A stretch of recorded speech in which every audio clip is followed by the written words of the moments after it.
vai conversar com o Roberto Fertilizer, que foi aluno da primeira turma da Escola Superior de Desenho Industrial e teve o primeiro escritório de design do Rio de Janeiro. Roberto, você estava aqui conversando comigo e estava dizendo que no dia que você leu no jornal, abriram as inscrições para a ESG, você estava lá no primeiro da fila. Como é que você descobriu, não exatamente a escola, mas como é que você descobriu que isso era uma profissão, era uma forma de se trabalhar, o que essa profissão fazia? Como é que foi essa descoberta? Bom, aquela história, eu desde criança gostava muito de desmontar brinquedos, coisa típica de garoto. Depois meu pai me fornecia aquele famoso Mecano, era um jogo de armar, de peças de aço, que tem de novo aí agora em inglês, que você construía objetos e ficava pensando, puxa vida, mas eu não quero ser engenheiro. Também a arquitetura não me interessa, deve ter uma profissão aí no meio. Desde criança eu pensava isso. E, ao mesmo tempo, minha tia, que era jornalista, que tinha sido da Bauhaus, conhecia a turma toda, eu vivia ouvindo aquela história Bauhaus, e as personalidades.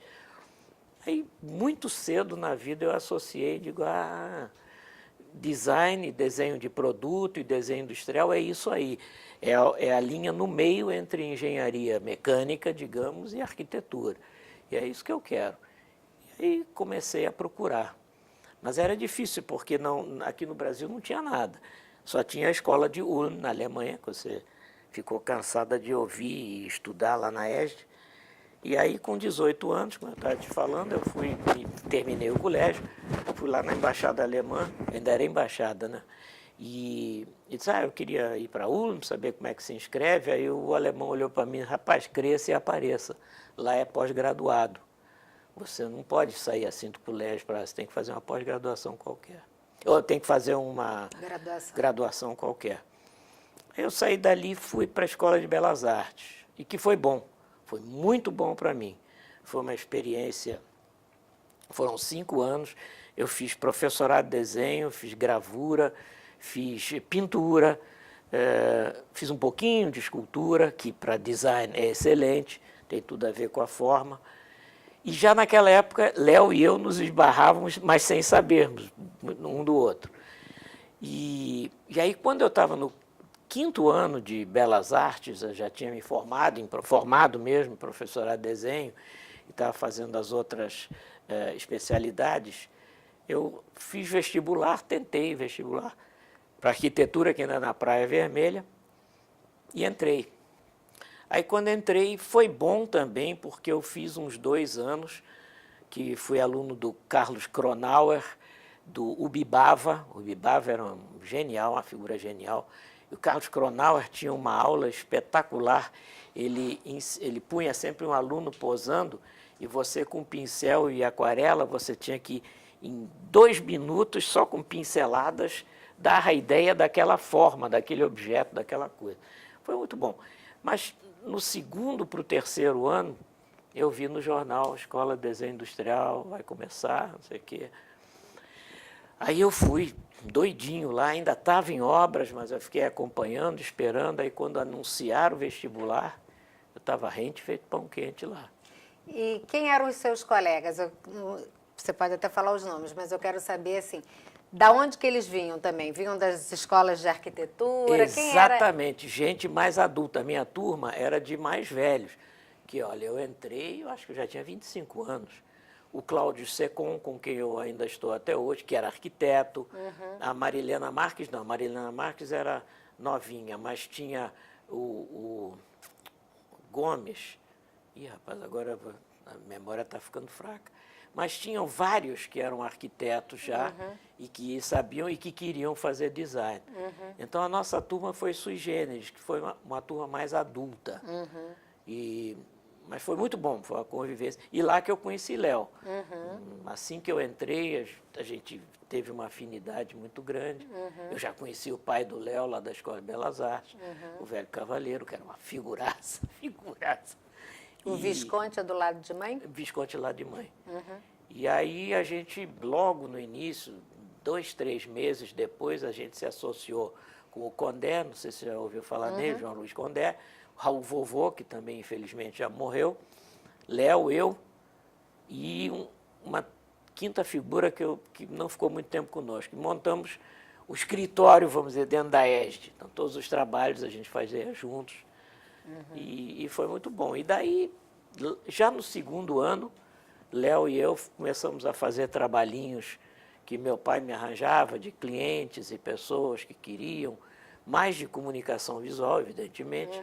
Mas como eu tinha feito professorado de desenho e projeto gráfico na Escola de Belas Artes, e o Léo também, sem a gente se encontrar, a gente atacou esse lado e começou a levantar um dinheirinho. Aí, no meio da história, o Jacques Van der Beek, já ouviu falar dele? Não? O Jacques, ele tinha uma firma fantástica de exposições.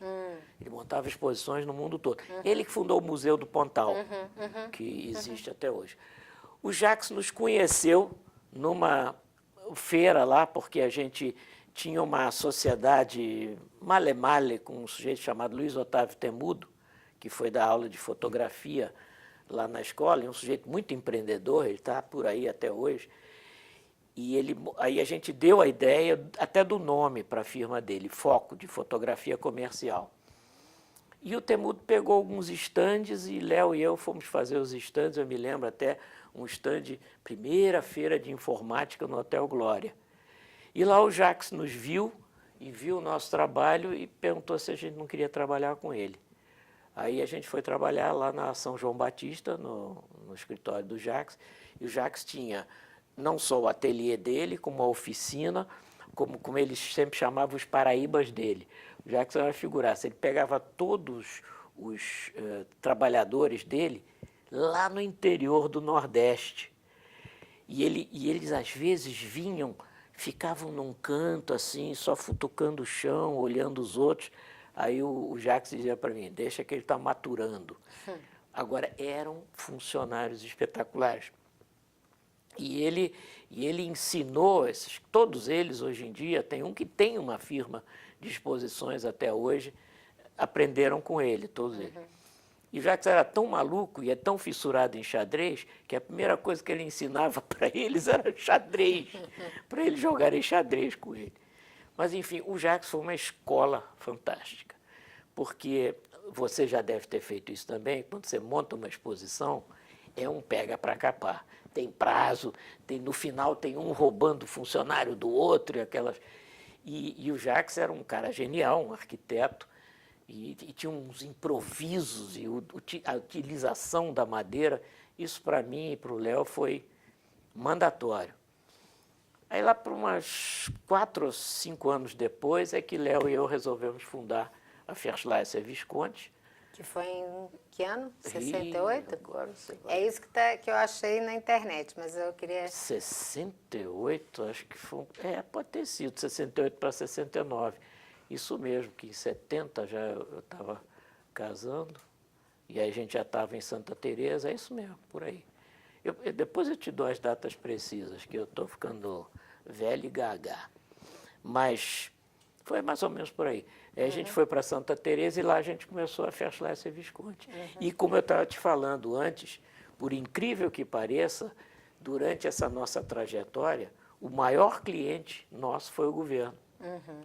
Antes da gente falar de Desculpa trabalho... se eu estou atropelando aí. Não, a gente vai falar mais de trabalho, mas antes eu queria que você falasse um pouquinho de professores, porque era uma escola que estava se formando, basicamente de professor designer só tinha Wollner e a Luiz Magalhães, certo?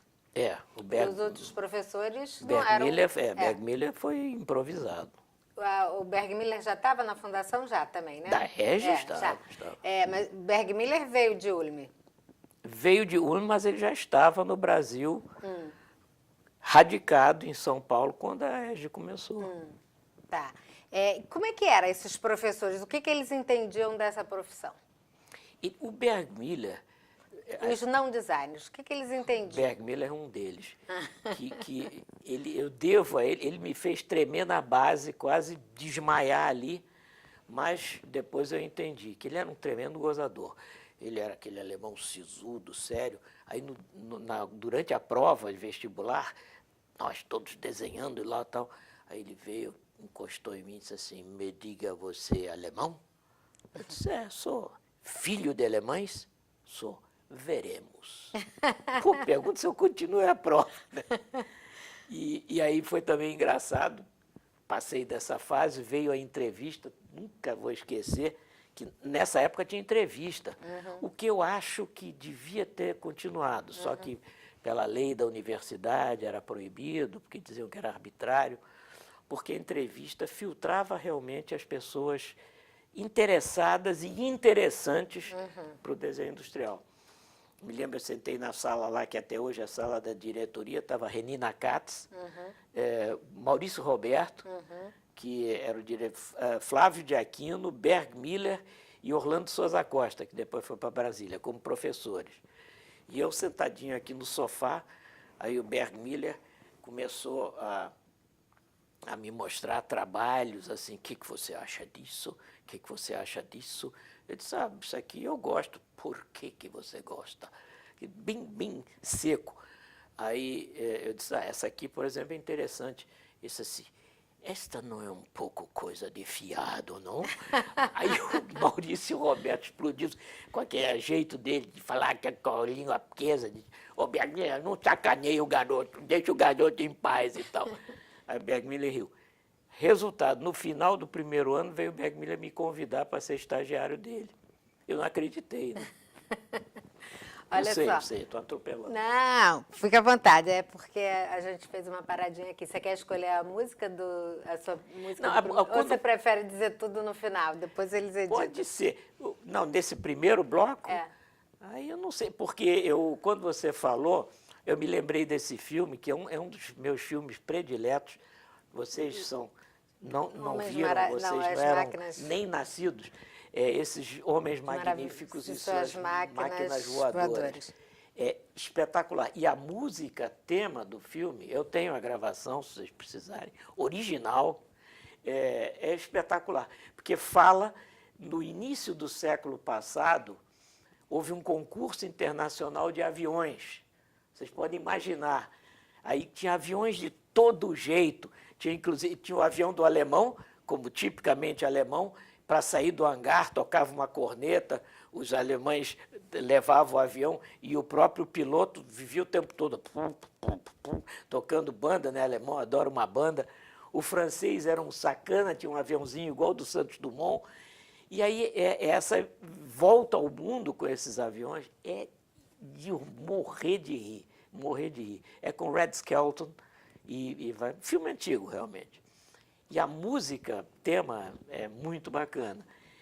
E eu associei essa música tema com o design, porque o design, na verdade, é invenção, é ideia, é criação, e é o que acontecia nesse filme. Foi assim no primeiro momento. Tá bom. Não é?